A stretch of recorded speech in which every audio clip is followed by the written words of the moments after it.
हाजमा दुरुस्त, पेट वास्ते ठीक है। फायदा और भी फायदे, कई फायदे ने।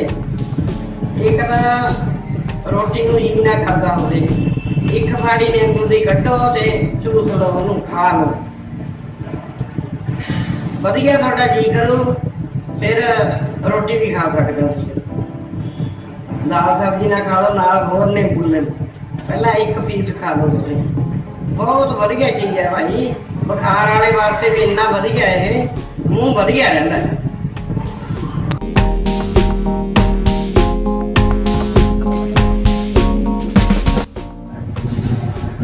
ਇਹ ਭਾਈ ਮਸਾਲੇ ਤਾਂ ਕਿੰਨੇ ਮਰਜ਼ੀ ਪਾ ਲੈ, ਪਰ ਅਸੀਂ ਤਾਂ ਬਹੁਤ ਘੱਟ ਮਸਾਲੇ ਪਾਉਂਦੇ।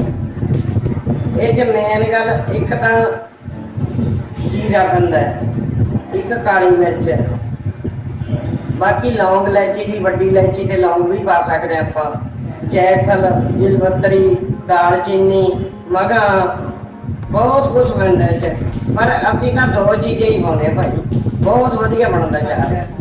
जीरा ते काली मिर्च ਅਸੀਂ ਦੋ ਚੀਜ਼ਾਂ ਪਾਉਂਦੇ। ਖੰਡ ਪੈਂਦੀ ਹੈ ਇਹ 'ਚ, ਸਵਾਈ ਖੰਡ ਪੈਂਦੀ ਹੈ, ਪਰ ਅਸੀਂ ਘੱਟ ਪਾਉਂਦੇ, ਬਰਾਬਰ ਦੀ ਪਾ ਦਿੰਦੇ। ਸਵਾਈ ਖੰਡ ਪਾਉਂਦਾ 1 ਕਿਲੋ 'ਚ 1.25 ਕਿਲੋ ਖੰਡ ਤੇ ਪਾਈਆ ਲੂਣ। ਇਹ ਨਿੰਬੂ ਬਣਦਾ ਭਾਈ 6 ਮਹੀਨਿਆਂ ਦੇ ਵਿੱਚ, ਖਾਣ ਯੋਗ ਬਣਦਾ, 6 ਮਹੀਨਿਆਂ ਦੇ ਵਿੱਚ ਤਿਆਰ ਹੁੰਦਾ।